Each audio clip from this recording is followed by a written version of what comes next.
Alright, fellow YouTubers, this is a video which will tell you all the dumbing down techniques that I can recall off the top of my head. Alright, so let's take it from the top. A dumbing down technique can be to bold-faced lie. There's another one, to halfway admit guilt if you're confronted with a lie. There's one to help someone find something that you stole from them. There's to come at somebody with a "how dare you challenge me" attitude. There's another one to hide behind general titles, like what the Rothschilds, the money changers, like to do when they try to hide behind the titles of Big Brother. Okay, let's see here. There is that one to ask somebody, where is their proof? Now that's like a double-edged sword. Sometimes proof is necessary, sometimes proof is not necessary. It all just depends. If both sides know what happened that was bad, then there don't need to be no proof at all. Okay, and I was actually in Southern California, and I had to learn to be competent to stand trial. And they gave me this study guide about it that was talking about weighing out the evidence. The whole legal system and the way God Himself thinks, because that's not accurate. Okay, it's all about weighing the good with the bad. Okay, it has nothing to do with weighing out the evidence.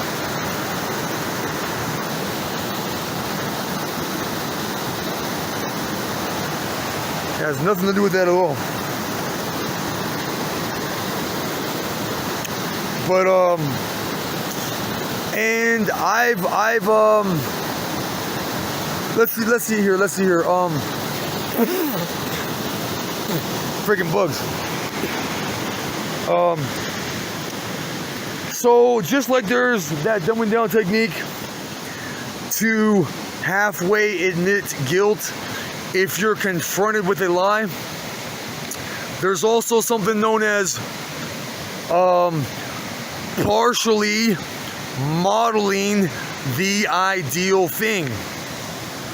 Okay, let's see here. In America, what is the most mainstream foods? Okay, first of all, what's the most mainstream stores that sell food? I heard that the 99-cent store, the Dollar Tree, the Family Dollar store, the Dollar General store, I heard all those stores are in higher numbers than actual Walmart stores. Okay, so then you got coffee shops, which are extremely mainstream. And caffeine dehydrates you and makes you age faster. And let's see here. And there's no such thing. There's absolutely no such thing as a Whole Foods health food store. Okay. We should all grow our own garden with natural fertilizer, no pesticides, all natural, period. Okay, not just freshly picked with the stems or vines still attached to the produce that you produced. You would want to eat that off the plant like a tiger, so you can have the eye of a tiger.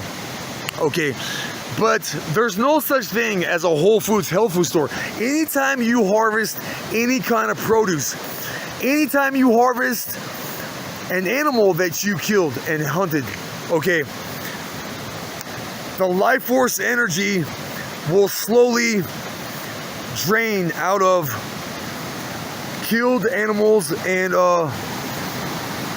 produce. Okay, I mean there's hold on, I gotta deal with these bugs. So I mean the potatoes, the yams, the sweet potatoes, the onions, the garlic,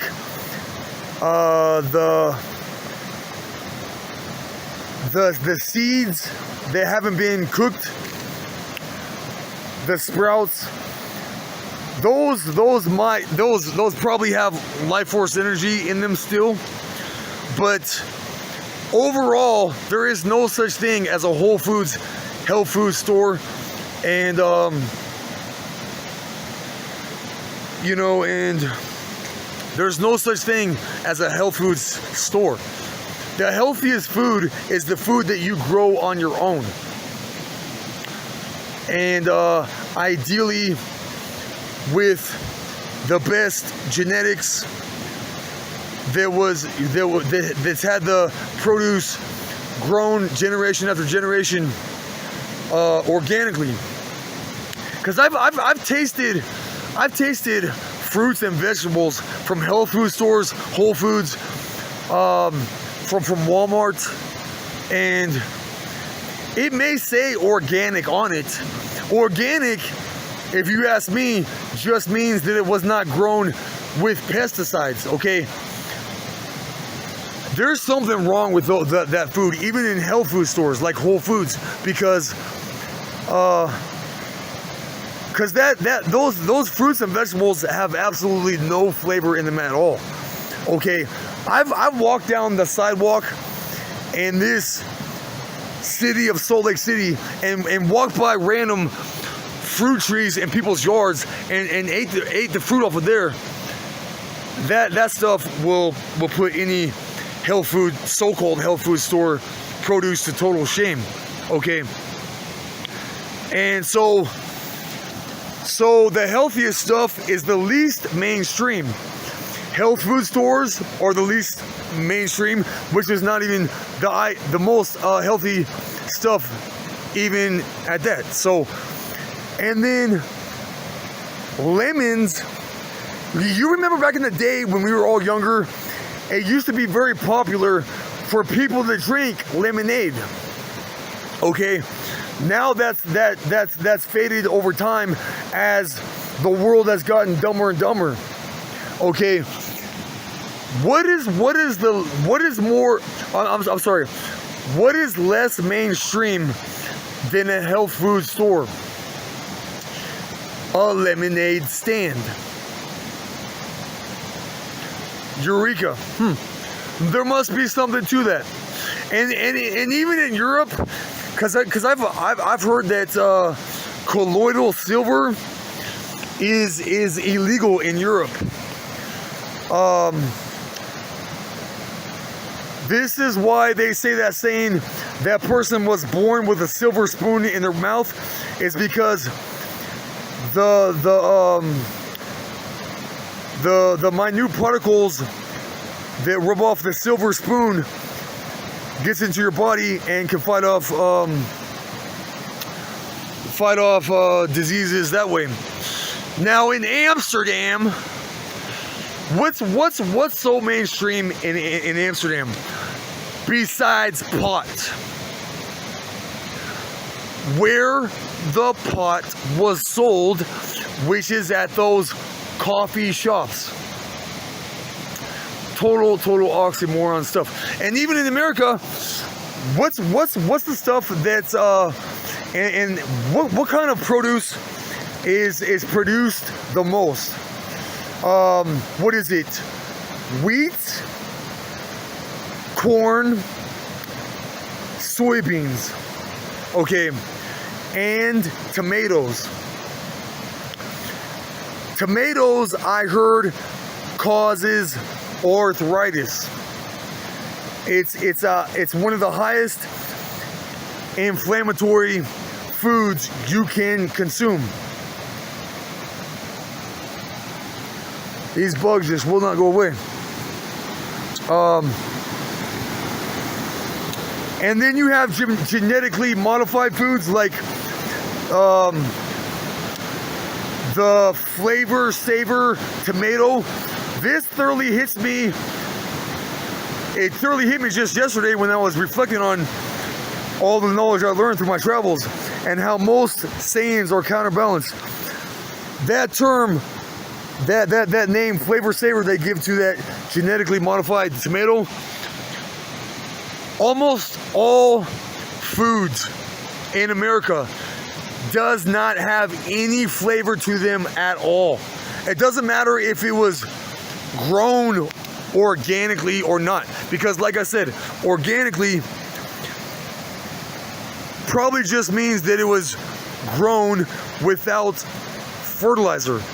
Because Patrick G. Flanagan, who studied the literal fountain of youth, he will tell you that he thinks that these pesticides act as free radicals using up the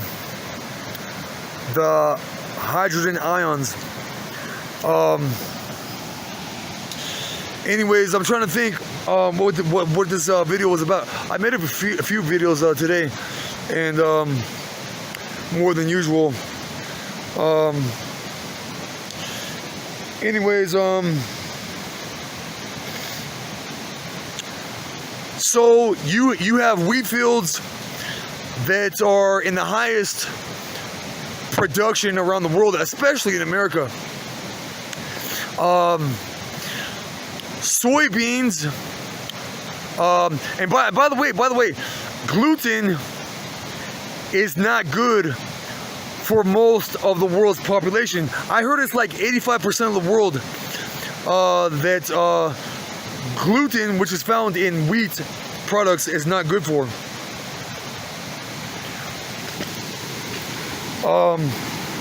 I read that in this book called Grain Brain and or Wheat Belly, and now there's another book that's called Eat Right for Your Type, talking about blood types.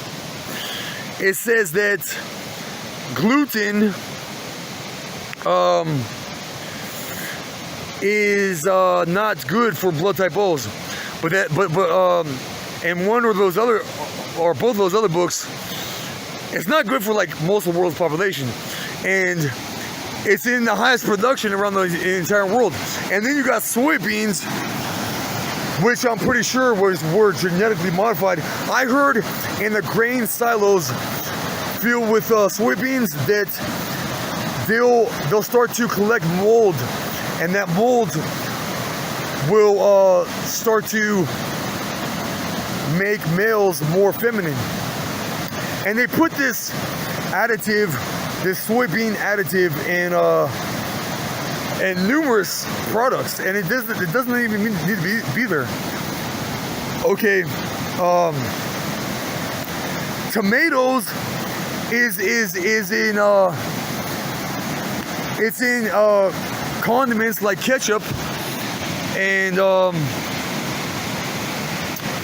much of this unhealthy food is in fast food. Blood type O's like me are wired to travel, and the way that we could eat